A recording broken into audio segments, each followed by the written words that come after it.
ആത്മാംശമുള്ള കഥാപാത്രങ്ങളായിരുന്നു എം.ഡിയുടെ കൃതികളെ ജീവസുറ്റതാക്കിയത്. സ്വന്തം നാടായ കൂടല്ലൂരിലെ ജീവിതാനുഭവങ്ങളെയും രീതികളെയും അദ്ദേഹം വായനക്കാരന്റെ മനസ്സിലേക്ക് കോറിയിടുകയാണ് തന്റെ കൃതികളിലൂടെ ചെയ്തത്. എം.ഡിയുടെ ഭാഷ കടമെടുത്താൽ അമരന്മാരുടെ നാട്, അതാണ് എം.ഡിയുടെ പ്രിയപ്പെട്ട ഗ്രാമം.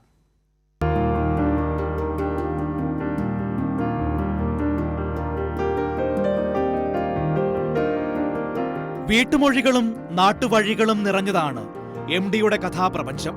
കൂടല്ലൂരാണ് അതിന്റെ കേന്ദ്രബിന്ദു.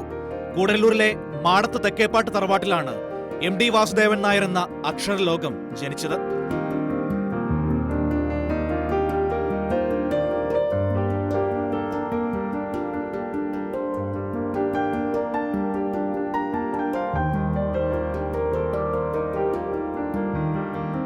ഈ തറവാടും കൂടല്ലൂരും ഇവിടെ ചിതറിക്കിടക്കുന്ന ഒരുപാട് പ്രദേശങ്ങളും അവിടെയുള്ള മനുഷ്യരുമാണ് അദ്ദേഹത്തിന്റെ ഓരോ കൃതികളിലും നിറഞ്ഞു നിൽക്കുന്നത്.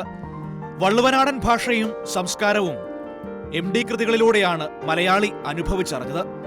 താനിക്കുന്നും കൊടിക്കുന്നത്ത് ഭഗവതിയും തൂതപ്പുഴയും കുന്തിപ്പുഴയും ചേരുന്ന കൂട്ടക്കടവും ഓരോ വായനക്കാരനും പരിചിതമായ ഓരോ സ്ഥലങ്ങളാണ്. അദ്ദേഹം ഒരിക്കൽ പറഞ്ഞതുപോലെ സാഹിത്യ ജീവിതത്തിൽ ഏറ്റവും കടപ്പെട്ടത് കൂടല്ലൂരിനോടാണ്. വേലായുധേട്ടന്റെയും ഗോവിന്ദൻകുട്ടിയുടെയും പകിടകളിക്കാരൻ കോന്തുണ്ണിയുടെയും കാതുമുറിച്ച മീനാക്ഷി ഏടത്തിയുടെയും നാടായ കൂടല്ലൂരിനോട്.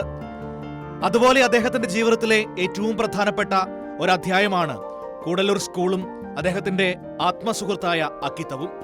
ഇന്നും അദ്ദേഹത്തിന്റെ ഹാജർ ബുക്ക് അവിടെ ഒരു നിധി പോലെ സൂക്ഷിക്കുന്നു. അക്കിത്തവും എം.ഡിയും ആ കലാലയത്തിന്റെ അമൂല്യമായ നിധികളാണെന്ന് സ്കൂളിലെ അധ്യാപകർ പറയുന്നു.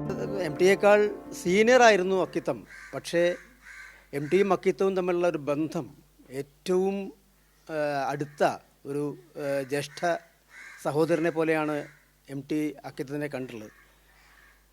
അക്കിത്തത്തിൻ്റെ വീട്ടിലുണ്ടായിരുന്ന വലിയ ഗ്രന്ഥശാല, ഒരു പക്ഷേ അത് ഏറ്റവും അധികം ഉപയോഗിച്ച ഒരു വ്യക്തി എം.ടി. ആയിരിക്കും.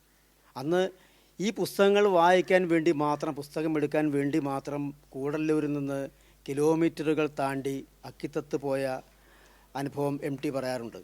അതുപോലെ തന്നെയാണ് ദിവസവും കൂടല്ലൂരിൽ നിന്ന് മലമക്കാവ് കുന്നുകയറി ഇറങ്ങി കുമരനെല്ലൂരിലെത്തി ഈ വിദ്യാലയത്തിൽ പഠിച്ച് ഈ വിദ്യാലയത്തിലെ എല്ലാ രംഗത്തും, കലാരംഗത്തും സാഹിത്യരംഗത്തൊക്കെ വളരെ സജീവമായി എപ്പോഴും സമ്മാനം വാങ്ങുന്ന ഒരു കുട്ടിയായിരുന്നു വാസു എന്ന് അദ്ദേഹത്തിൻ്റെ ജ്യേഷ്ഠ സഹോദരനായിട്ടുള്ള ഞങ്ങളുടെയൊക്കെ പ്രിയപ്പെട്ട എം.ടി. ഗോവിന്ദനായർ മാഷ് പറഞ്ഞിട്ടുണ്ട്. അദ്ദേഹത്തിൻ്റെ കൂടെ പ്രവർത്തിച്ച എല്ലാവരും പറയുന്നുണ്ട്. ആ നിലയ്ക്ക് എം.ടിയെ എം.ടി. ആക്കി മാറ്റുന്നതിൽ കുമരനെല്ലൂർ ഹൈസ്കൂൾ വലിയ പങ്കാണ് വഹിച്ചിട്ടുള്ളത്. കൂടല്ലൂരിന്റെ പ്രിയപ്പെട്ട സാഹിത്യകാരൻ വിട പറഞ്ഞെങ്കിലും എം.ഡിയും കൂടല്ലൂരും നിളയും ഇനിയും വായനക്കാരന്റെ മനസ്സിലൂടെ ഒഴുകി മറയും. ഇനി വരുന്ന തലമുറയും അദ്ദേഹത്തിന്റെ കഥാപ്രപഞ്ചത്തിലൂടെ ഒഴുകി നടക്കും.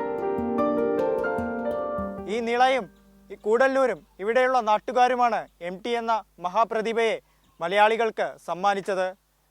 കൂടല്ലൂരിൽ നിന്ന് എം.ടിയെയും എം.ടിയിൽ നിന്ന് കൂടല്ലൂരിനെയും നമുക്ക് വേർതിരിച്ചെടുക്കാനാവില്ല. അവർ പരസ്പരം ഒഴുകുന്ന ഒരു പുഴയാണ്. എം.ടിയുടെ പ്രിയപ്പെട്ട കഥാപ്രപഞ്ചത്തിൽ നിന്നും അഭിജിത്ത് കെ.എൻ, കൈരളി ന്യൂസ്, പാലക്കാട്.